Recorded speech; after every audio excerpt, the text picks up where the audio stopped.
भिन्न से दशमलव का रूपांतरण। भाग 1। आओ देखें कि भिन्न को दशमलव में कैसे रूपांतरित किया जा सकता है। पहला उदाहरण है 3/10। अब इसे दशमलव में बदलने से पहले आओ पहले स्थानीय मान सारणी को याद करें, जो हमने दशमलव को सीखते हुए देखी थी। अब यदि आप इस सारणी को देखें, दशमलव बिंदु के बाद सभी अंक भिन्न हैं और दशमलव बिंदु के बाद पहला स्थान 1/10 है और इसे 0.1 के रूप में लिखा जा सकता है।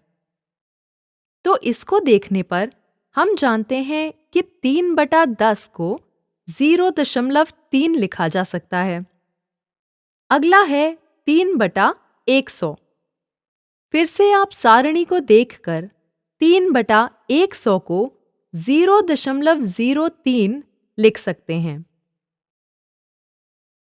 3/1000 इसे 0.003 लिखा जा सकता है। अगला है 22/10। यह एक अनुचित भिन्न है और इसे हम मिश्रित संख्या में बदल सकते हैं। आओ 22 को 10 से भाग करें। 10 2 बार 20, तो 2 पूर्ण संख्या है।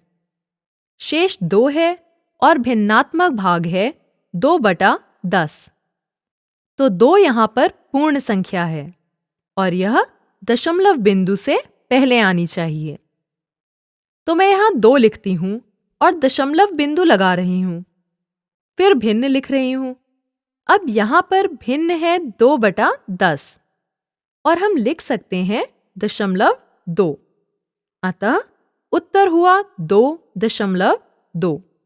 अगला है 22/100। स्थानीय मान सारणी जानने पर हम इसे 0.22 लिख सकते हैं। अगला है 22/1000 और इसे हम 0.022 लिख सकते हैं। अब हम इन सभी उदाहरणों को देखते हैं, तो क्या हर व दशमलव बिंदु के बाद के अंक में कोई संबंध दिखता है? हाँ, यहाँ कुछ न कुछ संबंध तो है। अगर आप 3/10 और 22/10 को देखें, तो यहाँ पर हर 10 है और दशमलव बिंदु के बाद अंकों की संख्या 1 है। 3/100 और 22/100 में दशमलव बिंदु के बाद अंकों की संख्या 2 है और जब हर 1000 है तो दशमलव बिंदुओं के बाद अंकों की संख्या 3 है। तो मैं वास्तव में कह सकती हूं कि हर में 1 के बाद गिनने पर जितने 0 हैं, अंश में दशमलव बिंदु के बाद उतने ही अंक हैं। तो क्या मैं इस सारणी को भिन्नों से दशमलव में बदलने में प्रयोग कर सकती हूँ? हाँ, और यह रूपांतरण करना आसान हो जाएगा। आओ इसका इस्तेमाल करके देखें। आओ 3/10 और 22/10 को रूपांतरित करें। अब मैं जानती हूं कि हर यहाँ पर 10 है, इसलिए यहाँ दशमलव बिंदु के बाद एक ही बिंदु होगा। अब मैं क्या करने जा रही हूं कि मैं अंकों को छोड़कर दाएं से बाएं की ओर चलूंगी।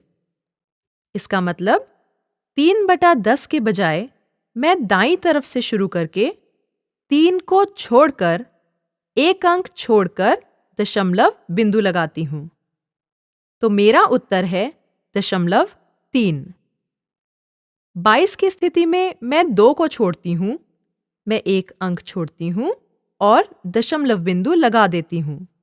तो उत्तर हो जाता है 2.2।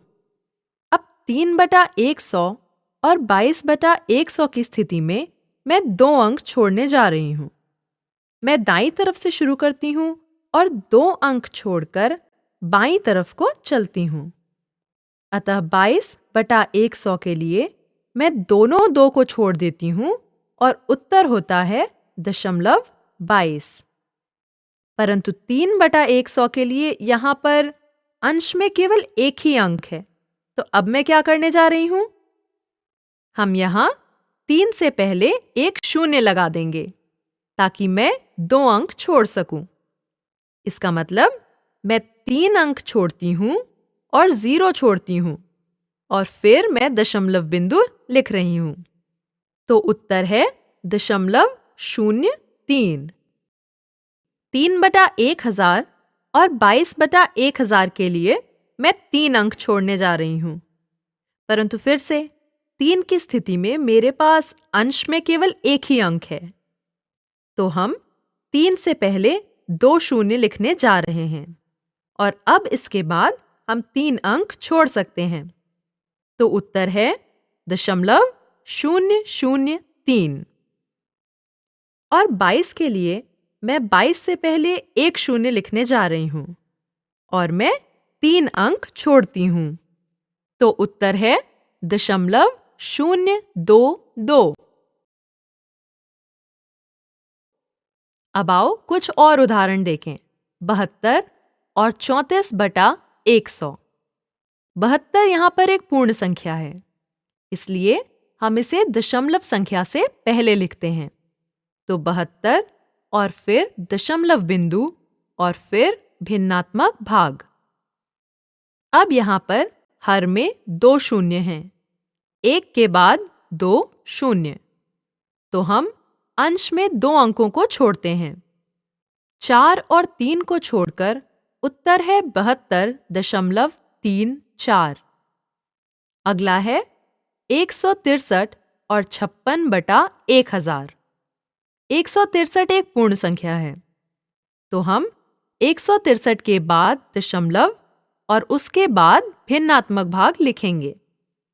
अब हर है 1000, तो हम 3 अंक छोड़ देते हैं, परंतु हमारे पास अंश में केवल 2 ही अंक हैं, तो हम 56 से पहले शून्य लगाकर 3 अंक छोड़ेंगे और उत्तर बनेगा 163.056। अगला है 243/100। यहाँ पर हर में 2 शून्य हैं, इसलिए हम 2 अंक छोड़ते हैं और 2 अंक छोड़कर हमारा उत्तर बनता है 2.43। अगला उदाहरण है 713/10। यहाँ पर हर में केवल एक शून्य है, इसलिए हम अंश में एक अंक जोड़ देते हैं और उत्तर बनेगा 71.3। अगला है 4052/1000। हम दाएं से बाईं तरफ 3 अंक छोड़ते हैं और उत्तर बनेगा 4.052। अगला है 59/1। तो अब इसके लिए हम क्या करेंगे? किसी भी संख्या को 1 से भाग देने पर वही संख्या उत्तर में आती है। 59/1 = 59। यहाँ पर कोई भिन्नात्मक भाग नहीं है, यह एक पूर्ण संख्या है। यहाँ उदाहरण सिर्फ मजे के लिए था, सिर्फ आपको उलझाने के लिए। यदि आप इन सभी उदाहरणों को देखें तो सभी उदाहरणों में हर हमेशा 10 का गुणज है, चाहे वो 10 है या 100 है, 1000 या 10,000। आखिरी उदाहरण को छोड़कर जो कि सिर्फ मजे के लिए था।